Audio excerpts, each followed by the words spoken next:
Salut les gars, ça fait longtemps qu'on s'est pas retrouvés comme ça pour une petite review. Il n'y avait pas grand chose en mars, j'avais une seule sortie, c'était Empire. On va en parler du coup dans la vidéo d'aujourd'hui, c'est le retour des reviews.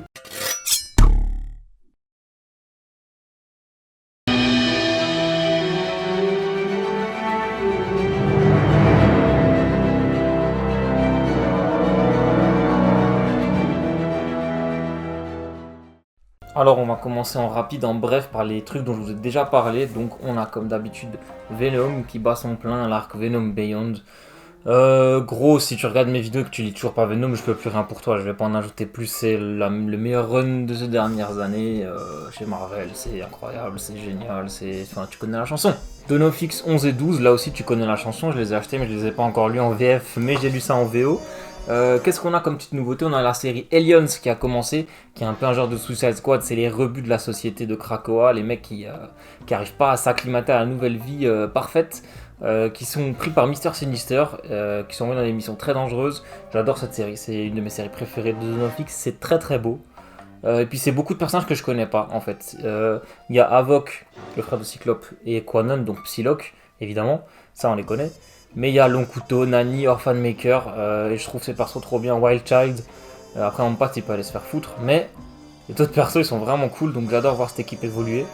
Et il y a la série X Factor qui est mon autre série préférée, c'est mon trio avec Marauder et Aliens, qui est donc une équipe d'enquêteurs qui enquête sur pourquoi certains mutants sont pas encore à Krakoa, est-ce qu'ils sont morts, est-ce qu'ils veulent pas venir et tout. C'est une série très très cool qui met en lumière un peu la rédemption du fils de Wolverine, les jumeaux d'Alpha Flight, donc Aurora et Vega, il y a Polaris, il y a Prestige, il y a Prestigie, qu'est-ce que je raconte, Prodigy pardon, ouais. Il y a Highboy, c'est une série plutôt cool, les dessins ils sont un peu spéciaux, mais j'aime beaucoup cette série. Et puis là dans le 12, il y a un Giant Size sur Magneto qui part en exploration sous-marine avec Namor. Alors j'ai lu ça derrière le truc, je me rappelle pas d'avoir lu ça en VO, donc j'ai très très hâte de lire ces tomes, et vous devriez en faire autant. Et du coup on a le Ghost Rider tome 2, dernier tome, il n'y a pas de fin. Il y a un gros cliffhanger à la fin, mais la suite aura été publiée dans King in Black Ghost Rider, donc je sais pas comment ça va arriver en France. Il faudra prendre son mal en patience. Comme je le disais la première fois, cette série elle est vraiment vraiment top. Il y a le Punisher et Wolverine qui se rajoutent au casting de ce tome. C'est bien, c'est drôle, ça pète dans tous les sens. J'adore cette série, je comprends pas pourquoi ils ont choisi d'annuler celle-ci à cause du Covid et pas un autre truc que les gens n'aiment pas, comme par exemple Avengers par Jason Aaron. Il a commencé le mois dernier et on est déjà au tome 2. C'est Empire, le nouvel event cosmique de Marvel. C'est plus précisément Avengers Fantastic Four Empire. Qu'est-ce que c'est ce crossover? Alors du coup, si tu as suivi, il y a eu un petit Daily Bugle qui est sorti pour expliquer un peu le préface, parce qu'il y avait un récit prologue à Empire qui est sorti aux États-Unis, mais pas en France, hélas. Même si dans ce tome 1, on a un truc qui s'appelle Road to Empire, qui te résume toute la guerre des Kree et des Skrulls. Parce que oui, Empire, ça raconte en fait l'alliance des Kree et des Skrulls, les ennemis ancestraux, et qui font route vers la Terre pour en fait nous dégommer. Voilà, hein, super ambiance. En plus, leur leader c'est Hulkling, donc le fils de Captain Marvel, l'homme, un des Young Avengers. Pourquoi est-ce que tu fais ça, mon petit pote, hein? Je vais pas vous raconter, mais parce que le tome 1, il y a un cliffhanger. J'avais trouvé le cliffhanger incroyable à l'époque quand j'avais lu la VO. Je le trouve toujours aussi efficace en VF. Les dessins c'est magnifique, c'est dessiné par Valerio Chitti. Voilà, les dessinateurs italiens, c'est des cracks, hein, j'ai plus besoin de les présenter. C'est un event qui est plutôt cool, ma foi. Et là, vous êtes en train de vous dire, mais attends, la dernière fois, tu nous as dit que 4 Fantastiques, c'était pas bien. Et tu passes ton temps à dire qu'Avengers, c'est de la merde sur Twitter. Alors, pourquoi est-ce que ça, c'est bien? Effectivement, on retrouve...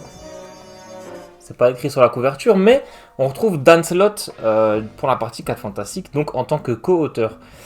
Dan Slott, il est très chaud quand même, hein. Même si son run 4 Fantastique en ce moment c'est pas ouf, il a fait du très bon travail sur Spider-Man. L'autre auteur, du coup, vous allez vous dire, bah, du coup c'est Jason Aaron qui fait la partie Avengers. C'est pour ça que c'est bien. C'est Al Ewing en fait, donc l'auteur de l'incroyable Immortal Hulk, qui se charge de la partie Avengers et du gros du crossover. En gros, Al Ewing, en plus de faire Immortal Hulk, il est vraiment en train de prendre possession totale de l'univers cosmique de Marvel, puisque il écrit non seulement Empire, qui est un crossover cosmique, mais il va prendre le Gardien de la Galaxie, et c'est lui qui a écrit la série Sword, qui se passe dans l'espace aussi, et en fait c'est les seules séries qui se passent dans l'espace, donc c'est vraiment lui qui a le contrôle total sur ce qui se passe là-haut.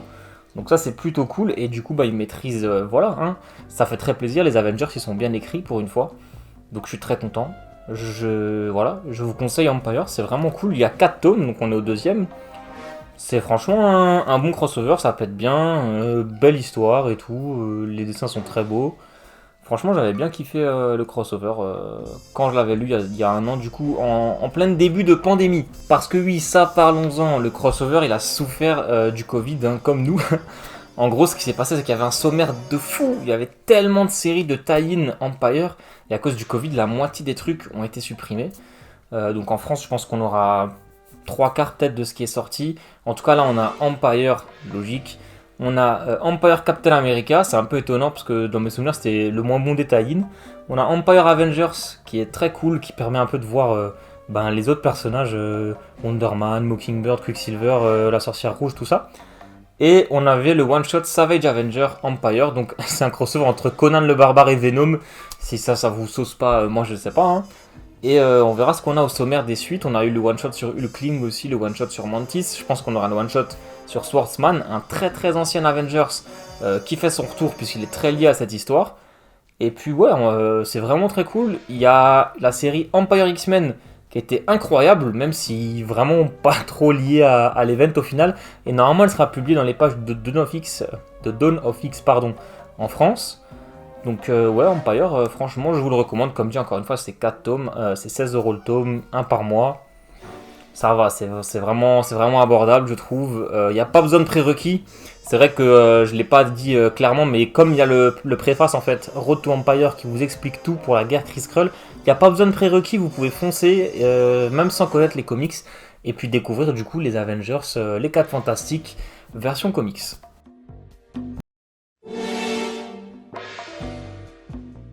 Là, on est sur une belle couverture mensongère d'ailleurs. Hein. C'est le retour de Spider-Woman en solo. Alors, c'est une de mes héroïnes préférées, donc je vais essayer d'être objectif.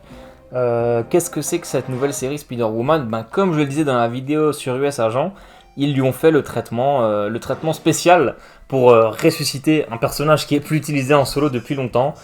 On lui met un nouveau membre de la famille caché, donc là en l'occurrence elle se découvre un petit frère. Et on lui fait un nouveau costume. Alors effectivement, là, la couverture est mensongère, je vous le montre tout de suite. Voilà, regardez, un joli costume noir. Que dire de cette série Spider-Woman ? Eh ben franchement, c'est vraiment pas mal. C'est vraiment pas mal, je suis content, j'avais peur que ce soit nul, parce que la série US Agent par exemple, elle est nulle. Là, c'est une série régulière en plus, enfin en tout cas, il y aura un tome 2, c'est sûr, et normalement un tome 3 aussi. Donc la série est vraiment cool, donc elle a son frère qui apparaît, il y a un virus dans sa famille, il faut qu'elle trouve un moyen de s'en sortir, elle se découvre une nouvelle ennemie aussi, c'est plutôt sympa, l'action est vraiment cool, genre il y a des combats, genre elle se tape contre des dinosaures et tout, et les chorégraphies de combat, les plans de combat c'est vraiment stylé je trouve. Si vous connaissez pas le personnage, ça peut être un bon point d'entrée, il n'y a pas spécialement besoin de prérequis, à part que voilà, Spider-Woman, elle est en couple avec le Porc-Épic, un ancien super vilain, elle a un fils qui s'appelle Jerry, et puis c'est tout quoi, on peut y aller, on peut lire Spider-Woman tranquillement. Moi-même je n'avais pas spécialement lu, alors que c'était une de mes héroïnes préférées, j'ai pas spécialement lu de Spider-Woman en solo, plutôt en équipe du coup, mais voilà, la série est plutôt cool, elle devient encore meilleure par la suite, l'arc actuel il a l'air vraiment très cool, justement avec Jerry et le Porc-Épic. Et puis voilà, c'était Spider-Woman.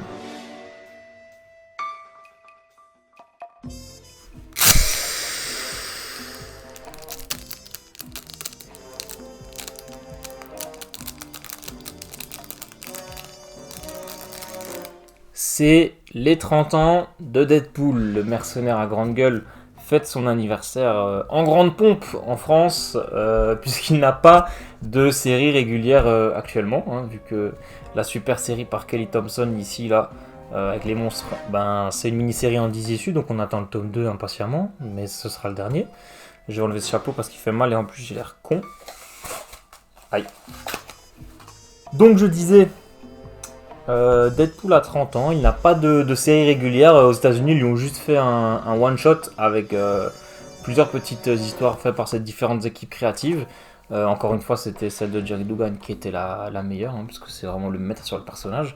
Mais qu'est-ce que Panini nous a réservé en France pour son anniversaire ? Je vais vous lire un peu ce qu'il y a marqué sur la carte d'invitation. On a du coup Deadpool Assassin qui ressort en 100%, c'est une mini-série où il n'y a pas besoin de prérequis. Il rejoint une espèce d'agence à la Kingsman, Mission Impossible. Oui, c'est ça. Allez, ferme-la, Lucas. En fait, je suis débile. Je suis en train de pitcher Secret Agent Deadpool et pas du tout Deadpool Assassin. Alors, du coup, Deadpool Assassin, c'est très cool aussi. C'est une série où Deadpool il s'en prend à la guilde des assassins. Donc, il va affronter plein de tueurs. Il va tuer plein de gens. Et grosso modo, ça reste bon, quoi. C'est drôle, il y a de l'action, il y a du sang. Deadpool est assez bien écrit et tout. C'est cool. Vous pouvez y aller. Pas de prérequis. C'est une série one-shot. C'est-à-dire, elle commence dans ce tome, elle termine dans ce tome. Il n'y a pas de prérequis à avoir. Donc, c'est plutôt top. Voilà, allez, bisous. On a une autre série complète, cette fois au format deluxe, donc plus gros, 12 issues. Deadpool Retour aux affaires. Alors, ça, je n'avais déjà parlé. C'est le tome, c'est le run complet de Scotty Young. Je ne vous le conseille pas du tout. C'est le pire run sur Deadpool que j'ai lu personnellement. Et là on le voit pas trop parce que j'ai mis des trucs devant, mais enfin il n'y a que du Deadpool dans mon étagère là. Donc ça fait 10 ans que je lis le personnage, donc je pense que je connais un peu mon sujet.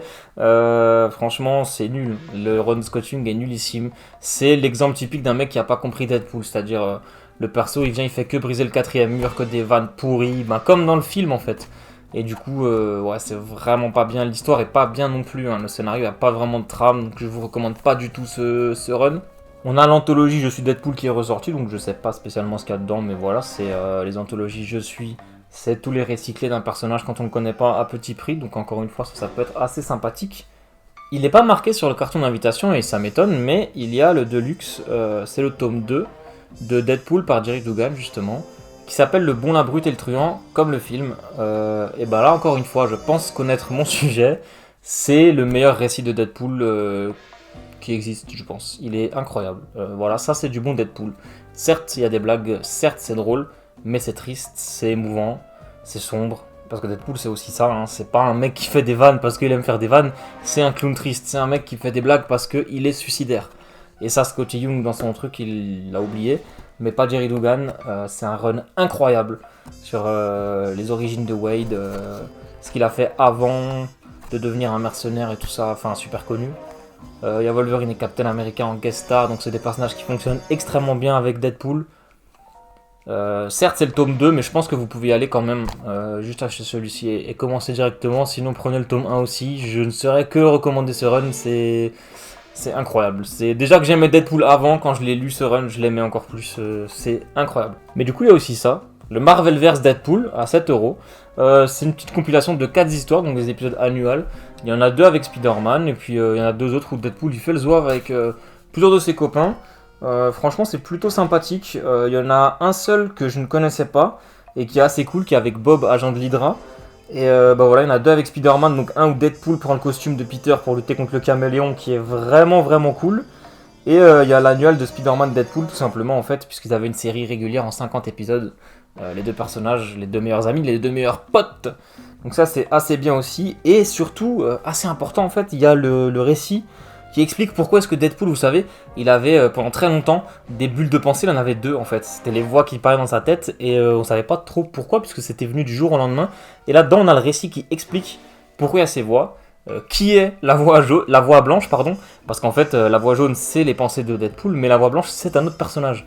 Et on le découvre là-dedans et ça aura un impact sur All New, All Different Deadpool quelques années plus tard en 2015, toujours par Jerry Dugan, le roi, le crack. Et puis voilà, c'est ça les sorties du mois, donc j'espère vous avoir donné envie de découvrir des nouveaux personnages, notamment Spider-Woman. C'était tout pour moi, on se retrouve très bientôt pour de nouvelles vidéos, peut-être un nouveau dossier, peut-être un nouveau Daily Bugle, peut-être un nouveau format, je ne sais pas. En attendant, c'est que la win. Partage, abonne-toi, like la vidéo, mets un commentaire, tu connais, ça fait plaisir, ça régale, ça soutient la chaîne. C'était Warvel, ciao.